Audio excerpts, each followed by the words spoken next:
Saudações pessoal, eu me chamo Renato Brito, esse aqui é o meu canal no YouTube e é nele que eu compartilho minhas aulas, minhas músicas e espero poder contribuir com vocês para responder a seguinte pergunta. Essa é a pergunta tema dos nossos vídeos recentemente. É possível viver de música? E completando, é possível viver de música no Brasil?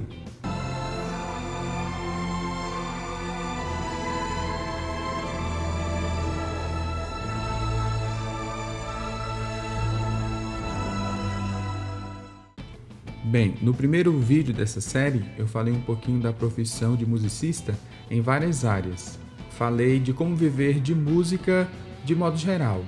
Você pode ser instrumentista, você pode ser professor ou professora de música, você pode ser regente de coral, de orquestra, de banda, você pode ser produtora musical, você pode ser compositora, e é sobre composição que eu gostaria de falar nesse vídeo.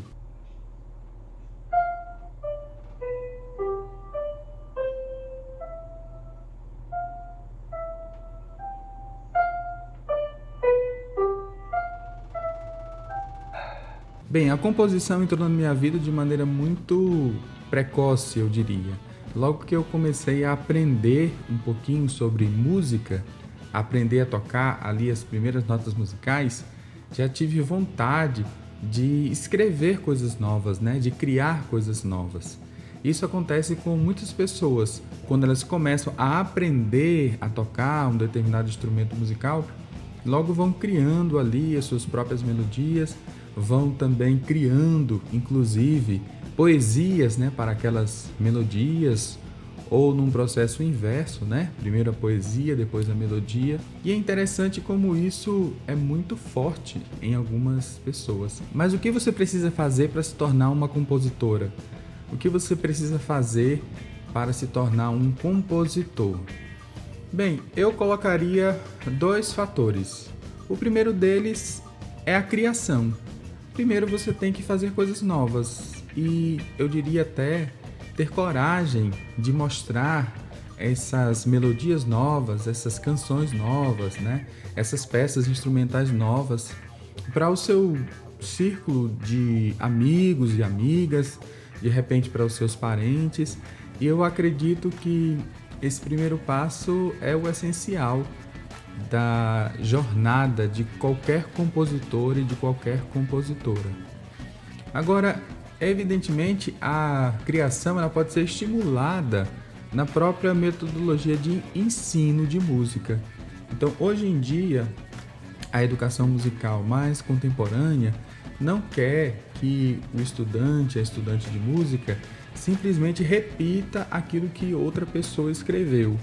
Por exemplo, aprenda a tocar piano somente aquilo que, por exemplo, esses compositores aí, compositoras mais consagrados e consagradas escreveram.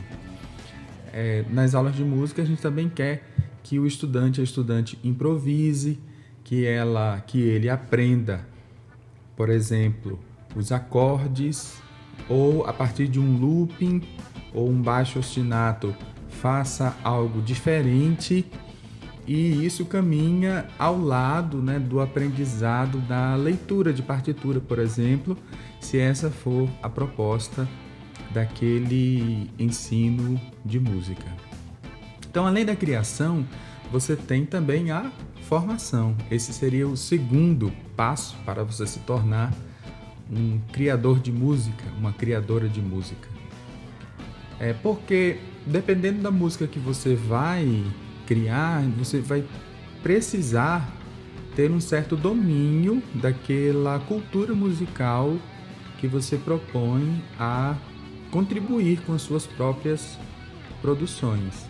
Então, se você vai escrever jazz, por exemplo, se é nesse espaço, né, que você está aprendendo a tocar e a cantar, então você vai precisar aprender os acordes complexos, né, do jazz. Você vai provavelmente ouvir bastante, né, essa música, né, esse mundo musical, né, que é o jazz. você vai provavelmente desenvolver bastante um certo virtuosismo, né? Tanto instrumental como também vocal, né? Se você for cantar, no caso, o jazz. E você provavelmente vai aprender muitas músicas também que foram escritas, né? Por grandes nomes do jazz, como Miles Davis, por exemplo, né? Que foi um grande compositor, né? E um grande inovador, né? Dessa música, trompetista americano.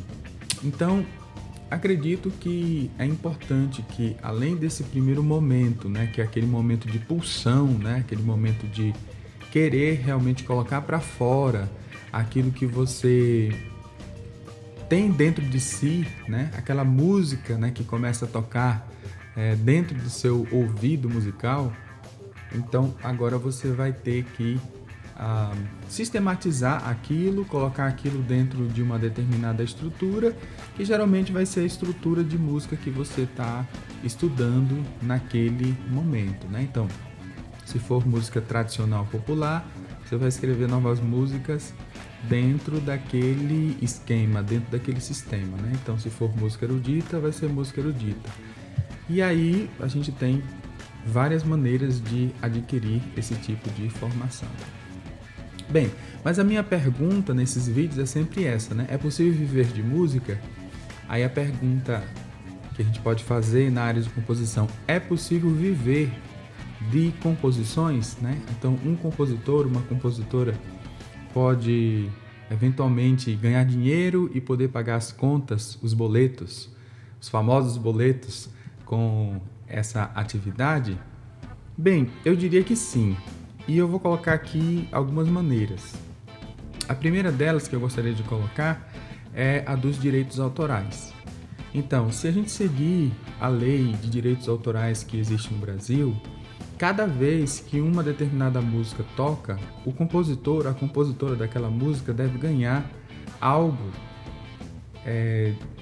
por aquele número de execuções. Então, suponha que numa determinada rádio toque a sua música, sei lá, 10 vezes. Então, você tem que ganhar por aquelas 10 vezes que foi aquela música tocada na rádio, naquele dia. Aí nós temos um órgão no Brasil que cuida dessa fiscalização, que é a ECAD. Então, depois eu posso colocar o site aqui da ECAD na descrição desse vídeo. Então, o que você tem que fazer é, primeiro, registrar a sua música. Depois de registrada a música, você tem que necessariamente, né, se filiar a uma associação de músicos e músicas, que é também uma associação que recebe compositores, compositoras e também produtores e produtoras musicais. No meu caso, eu estou associado a Abramos, mas nós temos outras associações, aí você pode escolher qual é, né, ou qual será a sua associação. E depois que você está registrado lá, então é necessário que a tua música está registrada. Nesse caso, ela deve estar registrada na Biblioteca Nacional, né? Então tem um procedimento para você fazer esse registro. Você tem que, por exemplo, escrever a partitura, colocar a letra, aí preencher um formulário, pagar uma taxa, enviar, né, para a biblioteca. Aí depois você recebe o número de registro. Você tem que se associar, né, a uma dessas associações. Eu citei aqui uma, que é a minha associação, a Abramos. Depois de você se associar, então aquela música deve ser lançada, né? Ela deve ser produzida. E no momento de produção, essa música ela vai receber um número também, né? Que é o ICRC. Se eu errei, eu vou corrigir aqui a sigla. Mas é pela associação que você se registrou, associação de músicos, compositores, por exemplo, a Abramos, então você gera um número preenchendo o formulário, esse formulário é online, e aí a ECAD, né, que é aquele órgão, né, de fiscalização, ela vai ter o subsídio necessário, a informação necessária para poder rastrear quando é que a tua música foi tocada, quantas vezes, né?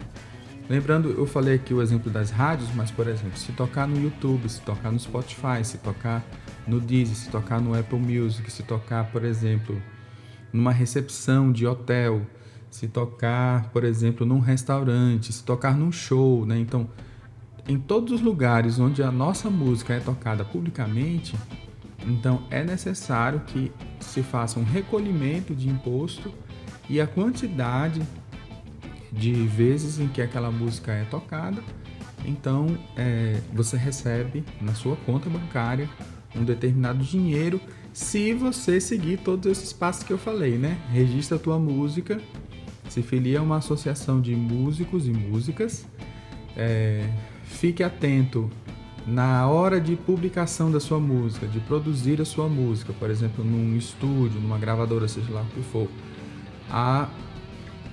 ao cadastro, né, do SRC, ok? E aí a ECAD, né, que é esse órgão, ela vai ficar responsável de repassar esse dinheiro para você.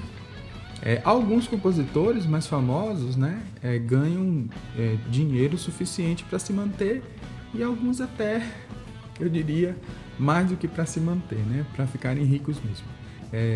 Eu me lembro aqui de uma entrevista, né, não que ele tenha se tornado um bilionário, mas assim, eu me lembro de uma entrevista dada ao Budejo Podcast, né, que é um podcast de pessoas aqui da região do Cariri, em que o Luiz Fidelis, né, que é um compositor aqui também da região, disse que ele se sentia de certa maneira um funcionário, como se fosse um servidor, né, da ECAD, porque hoje ele tinha uma renda que vinha das composições dele, né, que tocavam por aí em tantos lugares, né, tanto ele na sua própria carreira artística como outros artistas e bandas que executam a música dele e ele ganha um dinheiro a partir disso. Aí eu poderia citar aqui também as plataformas de streaming, né? Bem, se você produz a sua música e consegue, né, publicar, né, a partir de uma distribuidora, hoje você pode fazer isso sem mediação, inclusive, né? Ou pela mediação de uma distribuidora, como por exemplo a RPM. Você coloca lá, sobe sua música, né? Faz o upload dela, aí essa distribuidora vai distribuir para as plataformas e cada vez que tocar a sua música nessas plataformas, então você vai ganhar também um dinheirinho. As plataformas de streaming e as distribuidoras não estão pagando tão bem assim, mas eu fico sempre naquela minha filosofia de vida.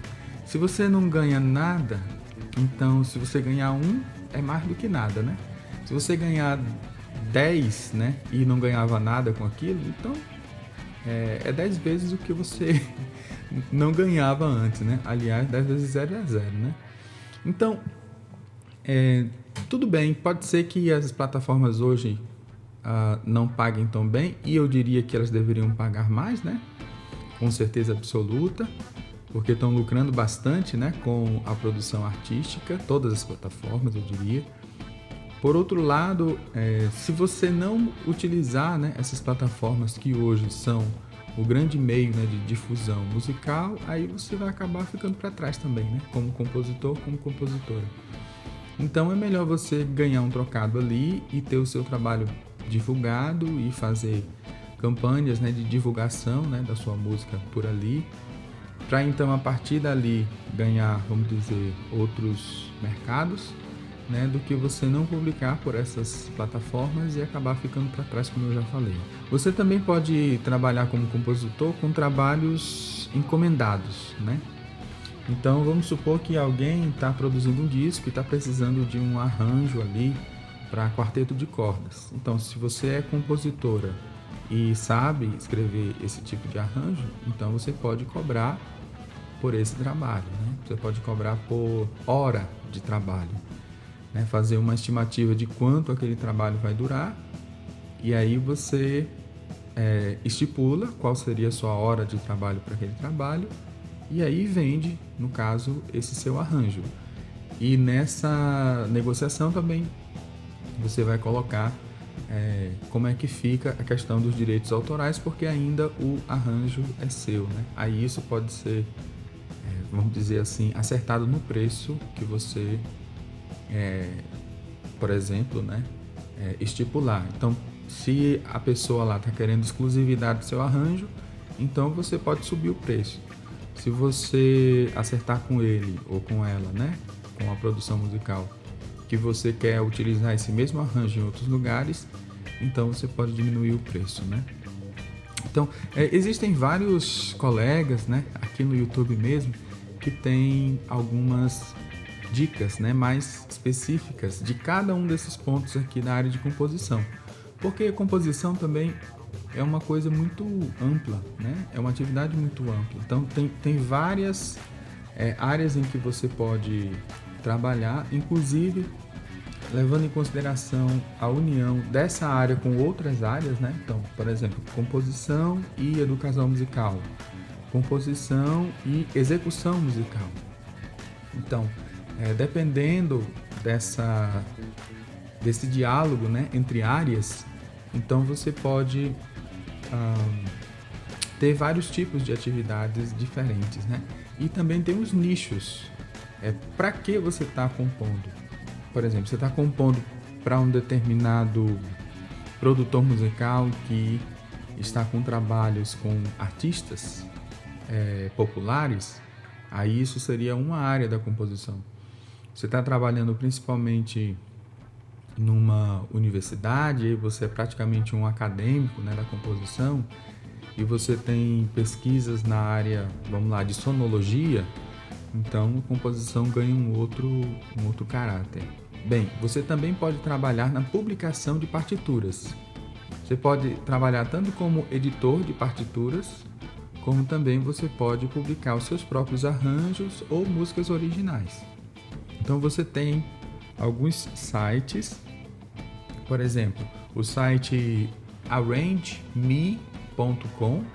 Eu falei assim meio americanizado porque é um site lá da gringa, em que você pode, por exemplo, escolher uma música que está lá alistada no site, escrever um arranjo em cima daquela música e publicar o arranjo naquele site. Aí aquele site ele tem uma ligação com sites de vendas de partitura. E alguns desses sites não vendem nem a partitura física, vendem uma partitura em PDF. Quando uma pessoa compra a sua partitura nessas lojas aí, né, nesses sites, então o site, né, o arrangeme.com, ele repassa para você uma comissão cada vez que a sua música é vendida. Então você passou um tempão lá fazendo seu arranjo, carrega esse arranjo nesse site, esse site distribui e aí aquela partitura pode ser vendida, né, para pessoas de fora. Principalmente quem compra é o pessoal da Europa, é o pessoal dos Estados Unidos, é o pessoal da Austrália, principalmente que compra. E aí você pode ganhar inclusive em dólar, né? Aí você pode seguir algumas estratégias, né, para poder publicar. Música original não vende tanto, né? Porque aí depende de você ser um compositor, uma compositora muito conhecido, muito conhecida. E principalmente internacionalmente, né? Principalmente fora. Mas arranjos, e especificamente músicas de domínio público, elas vendem relativamente bem, e se você fizer um bom trabalho, né, de edição de partitura e seguir assim algumas técnicas, então você pode ter até uma renda interessante mensal, né? Quem sabe muito bem disso é a Patrícia do Cadenza. Eu vou colocar também aqui o link. E ela tanto faz live, como também tem um curso muito bom, né, falando sobre esse assunto de publicação e editoração de partitura. Ela também tem um canal no Instagram. Então, dá uma olhadinha lá, se você tiver interesse, se você gosta, né, desse negócio de tanto escrever arranjos, né, como também de editorar partitura. Você tem um programa aí de editoração. Então, é uma coisa interessante aí para os compositores e para as compositoras. Também você tem as bibliotecas de Stock Music. Então, não sei se você já percebeu, mas todo vídeo no YouTube ele tem uma musiquinha no fundo. Se você é consumidor de podcasts, como eu também sou, você também deve perceber que enquanto vai rolando aquela conversa no podcast, então tem uma musiquinha no fundo que vai tocando. Então, aquelas músicas, elas geralmente são ou usadas, né, gratuitamente de uma biblioteca de música que está num site da internet, ou elas são compradas mesmo. E aí a pessoa baixa aquele valor para aquela pessoa, né? É um valor que compensa para ela. E se você, por exemplo, escreveu a sua trilha, colocou nessas plataformas, cada vez que aquela música é baixada, né, para um projeto como esse, aí podem ser vários projetos, né? Você tem aqui o podcast, você tem aqui os vídeos do YouTube, mas podem ser vários, né? Então, cada vez que é baixada para usar num projeto, então você também ganha uma comissão em cima daquele download, né, que a pessoa fez. Então aqui é uma outra possibilidade, né? Você escrever trilhas que geralmente são trilhas curtas, que tem uma possibilidade grande de edição, né? Porque a pessoa que vai editar aquele podcast, né, ela vai querer uma coisa muito bem resolvida, mas que também não chame tanta atenção, né? E facilmente editável para que ela possa colocar ali no seu projeto e não ficar aquele negócio assim estranho, né? Então, você está ouvindo, por exemplo, nos meus vídeos, uma trilha que a gente preparou para o coral da UFCA em 2020. Na verdade, quem preparou essa trilha aqui foi o Judá Holanda, né, que atuava como monitor do nosso projeto, né, na época, em 2020. E foi uma trilha feita, no caso, para o nosso projeto do Mangue Beat Cariri, né, que a gente fez, no caso, né, músicas do movimento Mangue Beat, né, especificamente do disco, né, da Lama ao Caos, do Chico Science e Nação Zumbi. Então, a compositora também pode trabalhar com produção musical mesmo, né? Então, quando você... hoje em dia isso é uma coisa até meio antiga, né? Mas se você for num desses CDs, né, e dar uma olhadinha nos encartes, ou nos próprios álbuns, né, de vinil, né, que está voltando também a ser vendido, então você tem a pessoa ali, né, na ficha técnica do produtor musical. Quem é o produtor musical? O produtor musical é aquela pessoa que no disco, em uma determinada gravação, cuida de tudo, cuida da direção musical, né? É a pessoa que, por exemplo, ela vai trabalhar com o engenheiro de som, vai trabalhar com o artista, vai ouvir primeiro qual é a proposta, né? Geralmente o artista traz uma pré-produção, aí ele vai fazer uma análise daquilo, vai entender as referências do artista, aí essa pessoa também vai, depois disso, né, trabalhar os arranjos, aí ela vai contratar, se for o caso, né, arranjadores, arranjadoras, vai contratar instrumentistas também para tocar, aí vai conversar com o artista, vai gravar o artista, quer dizer, eu acho que todo esse trabalho aí, ele é um trabalho de composição, na minha opinião, né, porque ele praticamente, o produtor, a produtora musical, essa pessoa, ela vai lidar, né, com o álbum, né, com o trabalho, com o EP, com o single, né, do artista, como se fosse realmente um regente, né, uma regente de um grupo musical, né, como um diretor mesmo, de um filme, por exemplo, né, uma diretora de um filme. É essa pessoa que vai, juntamente, né, com o artista, tomar as decisões. Então, para os compositores e as compositoras, a produção musical é uma possibilidade. E nesses dias também, né, que a gente está vivendo uma certa tendência, né, de que você faz tudo praticamente, né?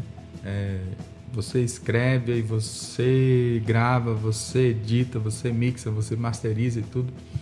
Então, eu diria que os compositores e as compositoras, eles têm, né, essa vantagem da formação musical e também da própria criatividade para poder resolver ali as questões relacionadas, né, à produção de novos discos, né, ou de novas músicas que, nesse caso ali, né, nascem na cabeça do artista, na cabeça da artista, mas que precisam de uma roupa, né? Precisam de um ambiente, precisam de cores, né? E assim por diante.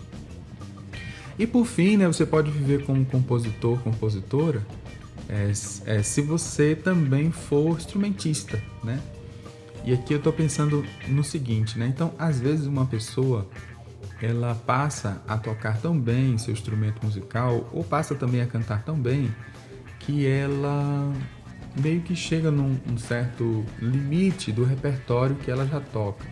Aí ela começa a inventar coisas novas, vamos dizer, para explorar novas técnicas, né? Para alcançar outros virtuosismos, né?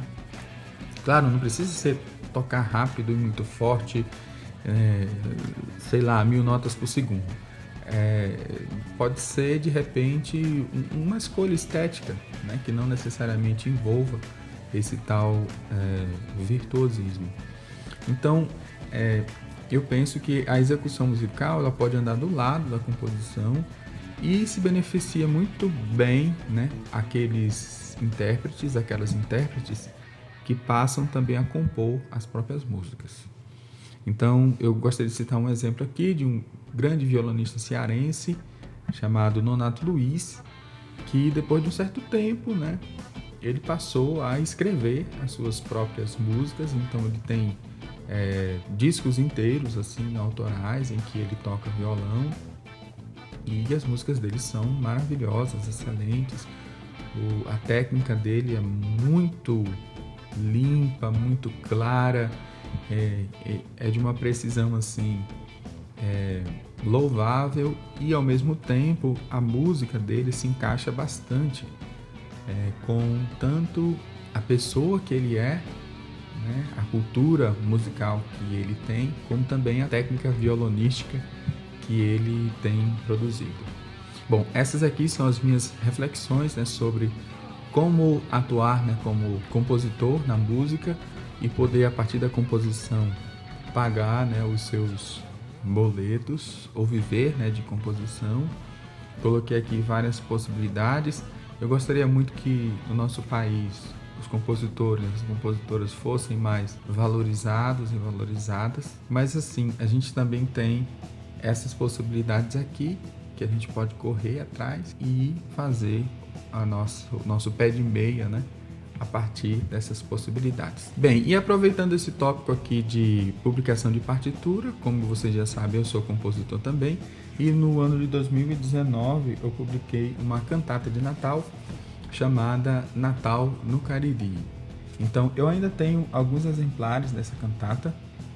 Se você quiser adquirir, eu vou deixar aqui o meu e-mail, aí você faz o seu pedido.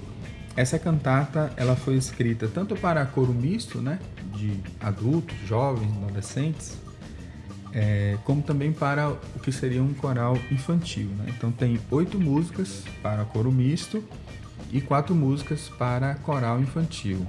Bom, e você pode adquirir essa cantata enviando um e-mail para mim. Eu, depois do Pix, envio para você. Você vai receber um número, né, rastreado, né, para receber tranquilamente aí na sua casa. E eu tenho certeza que vai ficar muito legal para o seu coral aí executar essas músicas, principalmente ali no final do ano, né? Então nós estamos ainda no mês de março, mas já no primeiro semestre, né, os regentes, as regentes de corais começam a pensar o que vão fazer no Natal, né? Não se esquece de deixar o like, se inscrever no canal, compartilhe esse conteúdo para as pessoas que você acredita, né, vão se interessar por ele, e a gente se vê no próximo vídeo. Tchau, tchau!